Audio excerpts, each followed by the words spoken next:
Assalomu alaykum, hurmatli kuzatuvchilarimiz va aziz yurtdoshlarimiz. Biz Toshkentdan Moskva, Vladimir, Sankt-Peterburg yo'nalishlari bo'yicha qonuniy avtobus reyslarimiz yo'lga qo'yilgan. Bizda reyslarimiz har seshanba va juma kunlari amalga oshiriladi. Manzil esa Toshkent avtovokzali 2-etaj.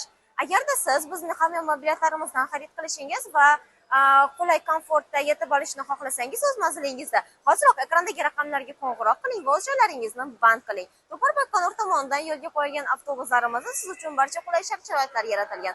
Masalan, ikkita mavsumga mos konditsionerlarimiz, qulay o'rindiqlarimiz, telefonlaringiz uchun quvvatlagichlarimiz mavjud. Hamda siz o'zingiz bilan 50 kilogrammdan 60 kilogrammgacha bo'lgan yuklarni bemalol olib kelish imkoniyatiga egasiz. Shoshiling, bizda biletlar soni cheklangan azizlar, tanlovda adashmang, o'z joylaringizni band qiling. Agarda sizda savollaringiz yoki murojaatlaringiz bo'lsa, bizning ijtimoiy tarmoqlardan Telegram, Instagram, YouTube, Facebook kabilariga yo'llashingiz mumkin. Biz albatta ularni o'qib chiqamiz, sizga javob qaytaramiz. Sog' bo'ling va o'z joylaringizni hoziroq band qiling.